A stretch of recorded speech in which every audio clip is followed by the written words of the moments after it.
The Midday News is live on Joy 99.7 FM here in Accra and Kumasi. We are on Love 99.5 FM affiliates across Ghana's 16 regions. We are on Kekeli Radio in Ho, Ganga FM in Jirapa. We are on Fafa Radio in Joje and Jata FM in Karaga. We are live on X Spaces. We are on Facebook. We are on myjoyonline.com.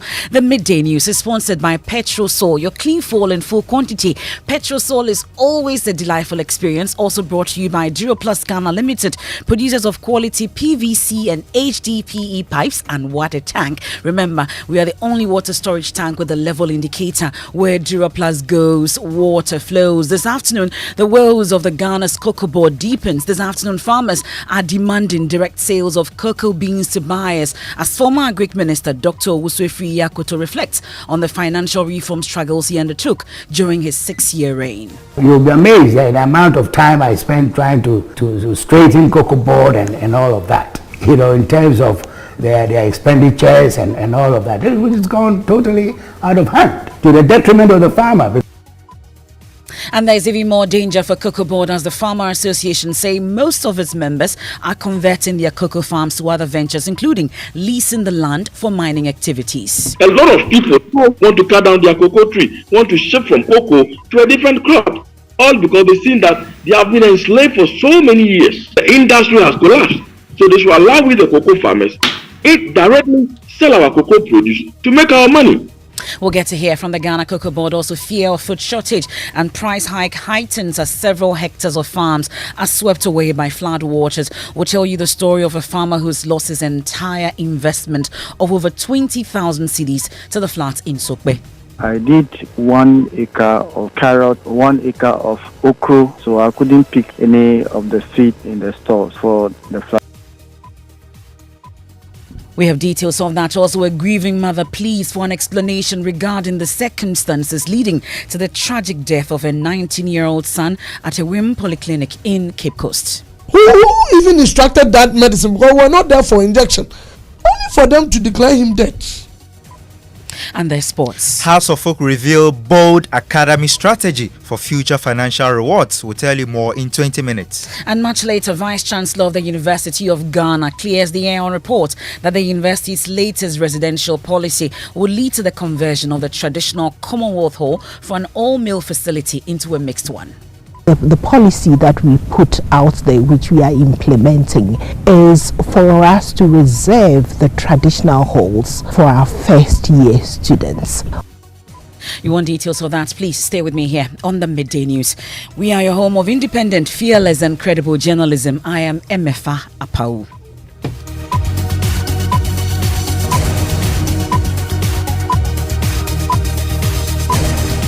Many thanks for your company. We're digging now, and the former Minister for Food and Agriculture and Cocoa Affairs, Dr. Owusu-Efiri Akoto, says for 6 years he struggled but to no avail to restructure the finances of Ghana Cocoa Board, which according to him had gone out of hand. According to him, the poor financial state is impacting the cocoa farmer. The sector has been in the news lately following comments by the Finance Minister Ken Ofori-Atta that he and the Governor of the Bank of Ghana will take a keen interest in monitoring the finances of Cocoa Board to ensure discipline in expenditure. Governor of the Central Bank and the Minister for Finance, myself, will now be on the board.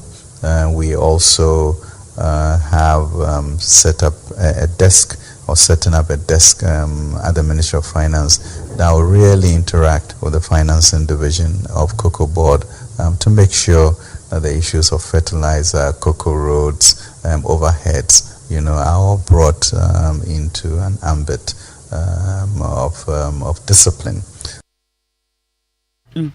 Well, speaking exclusively to my colleague Elton Broby, the former Greek Minister Dr. Owusu-Efiri Akoto described as shocking the decision by the Finance Minister to take a seat on the board of Cocoa Board, insisting the Finance Ministry already has a slot. The interaction that we've had with the farmers to increase their productivity in terms of yields and so on is very clear. We cannot obviously, we can't talk about agriculture without bringing in one of the key pillars in terms of our export, cocoa. The Finance Minister last week in an interview said that they've set up a desk together with Bank of Ghana to supervise the finances of Cocoa Board, and use the word to ensure discipline. Cocoa boards need to be back on a sound footing. How does it come to you? Well, I didn't want to make a comment on what he said, but I don't understand. The Minister of Finance, Minister for Food and Agriculture, Minister for Trade and Industry, and the governor are on the board. It's only the governor himself who goes to the board directly. All these three portfolios, deputy ministers are there reporting to them. So what is new? He's there on the board. So what is new? Setting up a desk? I mean, the kind of things that he's talking about, discipline and so on, you'll be amazed at the amount of time I spent trying to straighten cocoa board and all of that. You know, in terms of their expenditures and all of that, which has gone totally out of hand. You know, and to the detriment of the farmer, because if cocoa board is not spending money wisely and is going on about, oh, we are supplying subsidized input to the farmers and so on, and they are not getting value for money, then ultimately you cannot pay the farmers more than what you can pay. So ultimately the farmers will have to pay for these inefficiencies and so on. And it really distracts from the financial benefits of growing cocoa. Well, that's the former Agric Minister, Dr. Oguswefi Yakoto there, speaking to my colleague Elton Brobe. That full interview will bring that to you subsequently. Also, there's more on myjoyonline.com. But the president of the Concerned Cocoa Farmers Association, Nana Boateng Bonsu, has called for the dissolution of the Ghana Cocoa Board. According to him, the time is ripe for cocoa farmers to sell their produce directly to buyers, since Cocoa Board has failed in its duties in the interest of Ghanaian cocoa farmers. What is the finance minister coming to do? At the end of the day, we gave you the whole country just to take care of it. And what happened? So, Cocoa Board itself is a collapsed institution. It has collapsed already. We know it and we foresee it. We said it several times, but they never listen. At the end of the day, as a cocoa farmer, I can sell my cocoa directly to the buyer to make my money, rather than relying on the government. The government have nothing better to offer for the farmers. As I'm speaking to you, a lot of people, millions of people want to cut down their cocoa tree, want to shift from cocoa to a different crop, all because they've seen that they have been enslaved for so many years. What is Kenofurata coming to do? He was the finance minister, and what happened? The industry has collapsed. So they should allow with the cocoa farmers, it directly sell our cocoa produce to make our money. Because other countries are doing it. They sell their cocoa on their own. Why is it that what interest is government so much interested in that he cannot even allow with the farmers to sell our produce than for him to sell it for us? Then it means he's getting more. We don't need Kenofurata, and even we don't even need the wine, edus, and other things. At the end of the day, they've caused the financial loss to the state, which they have to pay for. Well, that's the Concerned Cocoa Farmers Association President, Nana Boateng Bonsu, will be telling you about the current state of Cocoa Board, amongst others. But thankfully, we've been joined on the phone by the Deputy Chief Executive Officer in charge of Finance and Administration, Ray Ankra. We are grateful for your time here on the Midday News. First, let's clear this issue about the seeming lack of discipline at the Cocoa Board. How do you immediately respond to that? There is no lack of discipline at Cocoa Board. There is absolutely no lack of discipline at all. I mean, discipline in terms of what? Because of the losses. There are reasons why the losses occurred. And the important thing to remember is, prices of cocoa fell in 2016-17, and it didn't recover for a very long time until recently. As we speak now, cocoa prices are at 46-year high. That's the first thing that people should remember. The second thing is, in 2017-18 thereabouts, Cocoa Board had serious challenges to do with cocoa swollen shoot virus disease. The Galamsey, farmers were being put under pressure to give up their farms so that they can do Galamsey. And we had problems with moribund farms. And so we had real systemic challenges affecting the industry. Now, it is not what happens to you which is important. What is important in life is how do you react, how do you respond to the challenges. Every business without exception, and Cocoa Board included, will have challenges. And so we went to the African Development Bank, and I really want to take my time and explain some of the big steps that we have taken, which is going to yield results. Because after all, in 2020-2021, Cocoa Board recorded the highest production in the history of cocoa production in this country, over 1,047,000. It just did not happen. This came about as a result of deliberate steps taken by management to ensure that we increase production. So what did we do? We have we managed to persuade the African Development Bank to give us a long-term facility which is being used to rehabilitate the diseased farms. As we speak now, I invite anybody who is interested in cocoa farming to go to places like Western North, in the Central region, Eastern region, Ashanti region. There's a massive work going on in terms of rehabilitation. We decided that we were going to do 156,400 hectares of trees which are going to be cut down. Naturally, if you're cutting down trees, you're not going to get the output that you're looking for. Well, Mr. Ankra, I wish I could allow you to go on and on this, but really, let's touch on a few issues. I'm sure we'll get a longer period to deal with all the issue. But as it stands now, many are of the view that Cocoa Board has become a liability to the country because, in spite of all that you say, the numbers are not lying. The numbers are not lying, but I'm trying to explain to set the background and the context. But look, things are going to improve. You haven't seen anything yet when it comes to Cocoa Board finances. As I'm saying to you, cocoa prices are at an all-time high, 46 years. Production is going to increase, and we ourselves, I do accept your point, the numbers are the numbers, they cannot lie. But what steps are we taking? We are doing things like how do we use less to achieve more? How do we rationalize the things that we are doing so that we can get better value for money? When one of the areas that people talk about a lot is cocoa roads. Okay. That program is being rationalized so that we can reduce Cocoa Board's exposure on our cocoa bills. We, as I said, we are using less to achieve more. Okay. So it is a fact. The numbers don't lie, but I'm more interested in how did we get there? We got there not because people are not paying attention or people are doing things in a bad way. We got there because prices of cocoa fell. We needed to keep faith with our farmers. Look at what we've done. His Excellency announced one of the biggest increase in cocoa producer price in this country ever recorded. And that is an ample demonstration of the government's commitment to the farmers, to encourage the farmers. And that has been done. But you're hearing from the farmers this afternoon, Mr. Ankra.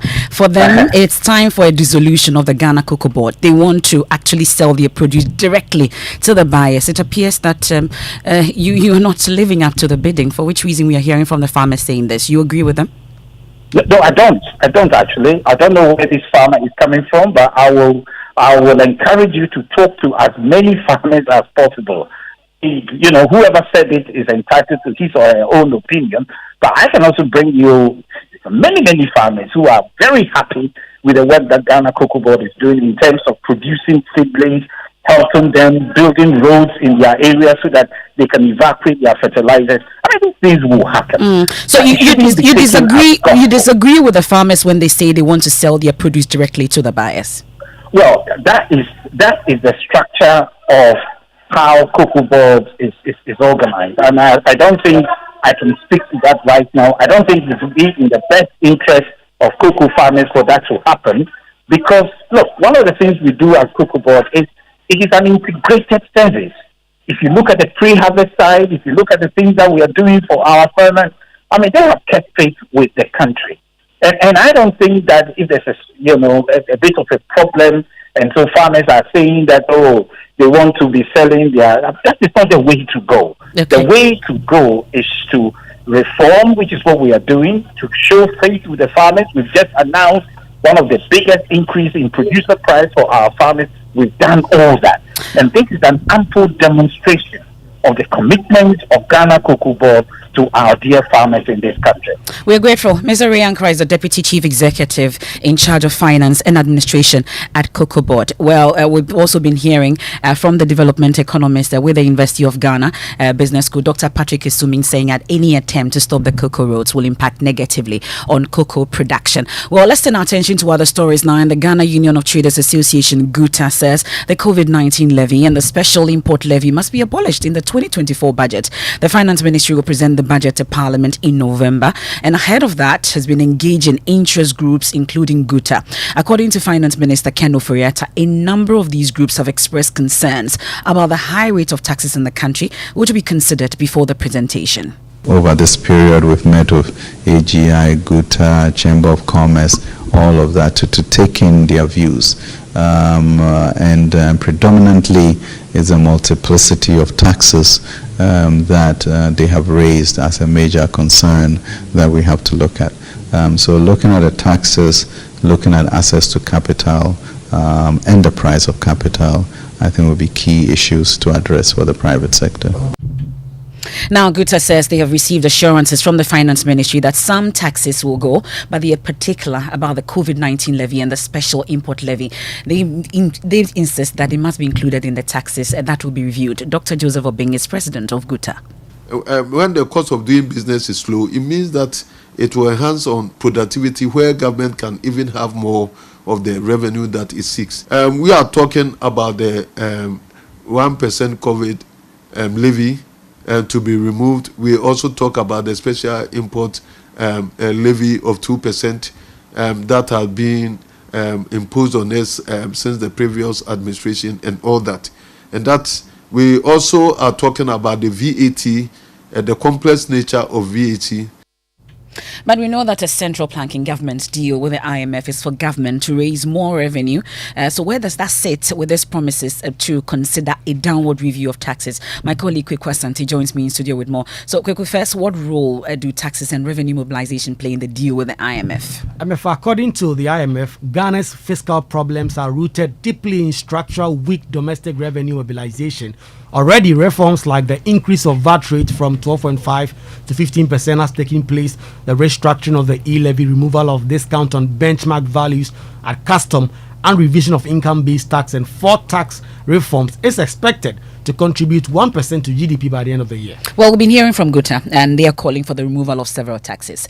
Can government afford to remove even a single tax handle in the 2024 budget, and how will that affect the deal with the IMF? Well, MFA, already it looks like the e-levy will miss its revenue target again for the second time since it started.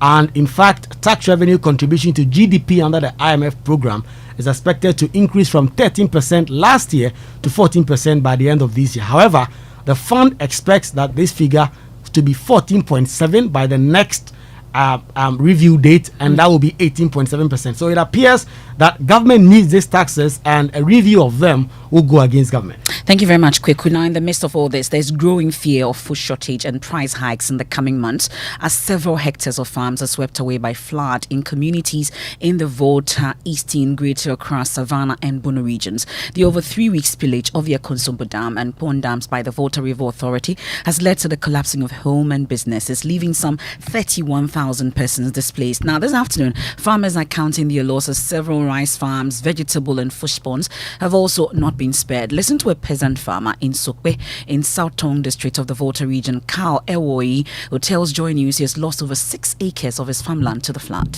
I did 1 acre of carrot, which is only 1 month old, 1 acre of okra, it is also 6 weeks old, cassava. Cassava is just 3 months old. Cassava is 2 acres. I have half acre of maize, which have been submerged as well. I did 1 acre of granite, which also submerged. And also my piggery. The pigs, I have pigs inside, and then I was able to relocate the pigs within 48 hours. I prepared another place for them. I relocated them. But that one too, their feed have been flooded, so I couldn't pick any of the feed in the stores. Well, in the Pong and Akuse areas, several hectares of rice farms and fish ponds running into millions of cedis have also been swept away. Dr. Charles Nyaba is Executive Director of the Peasant Farmers Association of Ghana. So when we did our last monitoring visit to some of the communities around the Pong and then Akusumbo area, we found that you go to some communities, the entire communities have been submerged. The rice farms, maize farms, numbering 5,000 hectares. When we did those areas that were visited, 5,000 hectares. Investment worth 36 million Ghana cedis. And then if they were to harvest those produce, we did a calculation, it would have brought revenue of 60,000 Ghana cedis, were all submerged by the flooding. Now, the same areas, some of the farmers who are into fish, tilapia, about 48 million Ghana cedis worth of tilapia cages have been taken away by the flooding. That's Charles Nyaba is Executive Director of the Peasant Farmers Association of Ghana. Thankfully, the President of the AGI, responsible for Volta, OT and Eastern Regions, Dela Gajanku, joins us live. Well, I know that you've been touring some of the farmlands of your members. Tell us exactly how dire the situation is and what you found. Good afternoon, Emefa. Yes, from Friday, we've been from some periodic visits to some of our members. It also goes beyond the manufacturing space. We also visit some who are in the services sector, i.e., and the hospitality facilities in the area. And as your previous interviewees mentioned, the situation is quite precarious, it's quite dire. And I mentioned 2 days ago that a new rice producing facility in Adidome, which is the Spring Agro, as of last week, left almost close to 350 acres of farmland. And as of this morning, the water level there is still rising. And if care is not taken, this will increase. We also made some visits to, apart from the town area, the North Dai and the South Dai areas also have some few cases of flooding. And we also visited some farms there. Their situation is not as serious as But is there a particular intervention in place for those affected, you'd say? Immediately, on the AGI front, we have met as an executive, and what we are doing now for those who are displaced and the victims is we are about to dispatch some relief items. But for the small and medium enterprises, we are currently getting the data on those that have been affected, and then we will decide on the next course of action. Okay, thank you very much. That's Dela Gajanku, who is AGI President, Volta, OT and Eastern Regions, taking us on a quick break here on the Midday News. Proudly sponsored by Petrosol, your clean fuel in full quantity. Petrosol, always a delightful experience. Also brought to you by Duraplus Ghana Limited, producers of quality PVC and HDPE pipes and water tank. We are the only water storage tank with a level indicator. Where Duraplus goes, water certainly flows. We've been hearing about the woes of the Ghana Cocoa Board as it deepens. Farmers are demanding direct sales of cocoa beans to buyers, as former Agric Minister Dr. Owusu Friyako reflects on the financial reform struggles he undertook during the 6-year reign. We've been hearing from Cocoa Board also dismissing claims of indiscipline at the company. And later when we return, we have sports, and then we hear from a grieving mother pleading for an explanation regarding the circumstances leading to the tragic death of a 19-year-old son at a women polyclinic in Cape Coast. And Vice Chancellor of the University of Ghana clears the air on reports that the university's latest residential policy will lead to the conversion of a traditional Commonwealth Hall from an all-mill facility into a mixed one. The policy that we put out there, which we are implementing, is for us to reserve the traditional halls for our first-year students.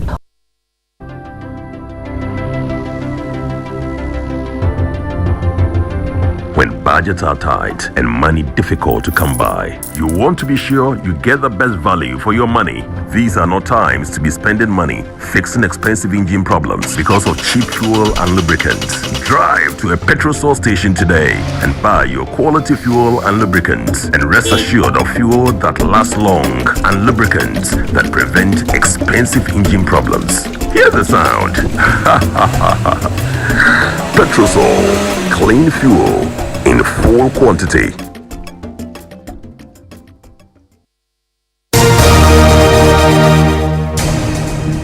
Thanks for sticking with us here on the Midday News. Time for sports. Mubarak, what do we have? Emefa, your darling club Hearts of Oak, they are aiming to strengthen their academy as a revenue source for the coming years. The Phobians have not yet sold a player to any club in Europe's top 5 leagues under the leadership of Todbe Afede. Now, the club's board chairman is determined to change the narrative. You can sell a lot of youthful players, so you will be seeing a lot of change in future. But Hearts of Oak is not like a selling club. It doesn't mean that we will not sell. But when we sell, the net may be still nil because most of the money may go into purchases. But what we are doing now with the academy is to be able to get very precocious talent. I'm looking for the day when the likes of Real Madrid will hear about an outstanding talent in Accra Hearts of Oak. We are in the hunt for some of those talents to populate our academy so we can make a lot of money from these young player sales. That's House of Oak bankroller, Todbe. Thank you. May you live long. Now, the Ghana Health Service is investigating the unfortunate passing of Nana Obeng, a 19-year-old second-year law student at the University of Ghana at the WIM Polyclinic in Cape Coast.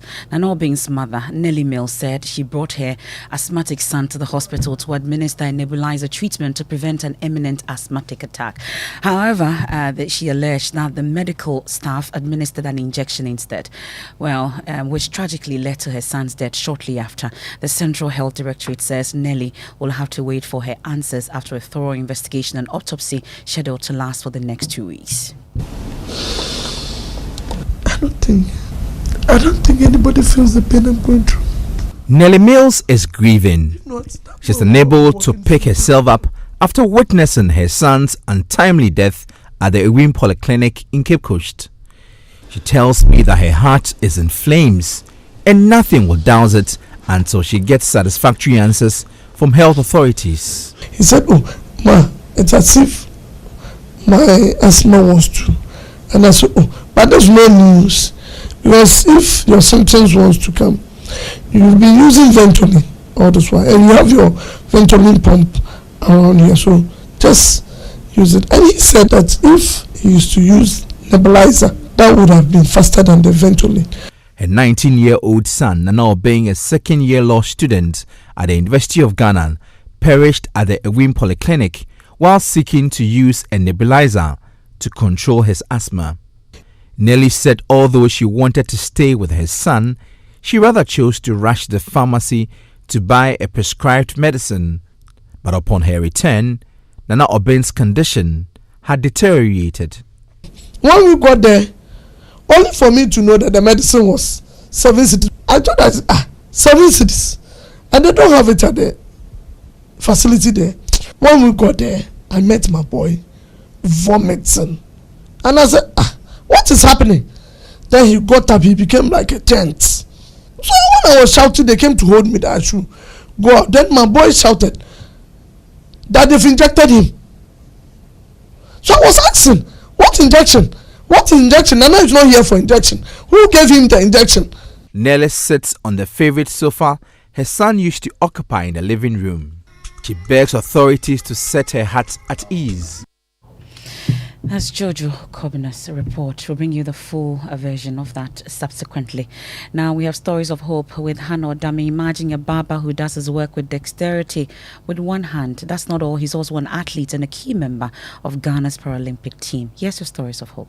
At a point, I wanted to commit suicide because people will be pointing hands on you. That was his best escape from the dejection and anxiety he felt because he had only one functioning hand. When I was 6 years old, I went to climb a tree, and when I landed, I couldn't land well, so I hit. But when I got there, the doctors confirmed that they are late. so they can't do anything about it unless they cut it. He forever thanks his teacher, who discovered his athletic talent through a compulsory physical education session. When it matters who you are, he will sack everyone to the field. So I joined some groups of people to run. I became first.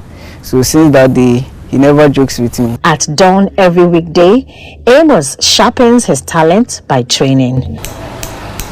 Then after, he works as a barber. Barbering, he says, helped him raise enough money to pay for his senior high school fees. So they used to call me Blessing because they think I can do all things by myself. I don't depend on anyone.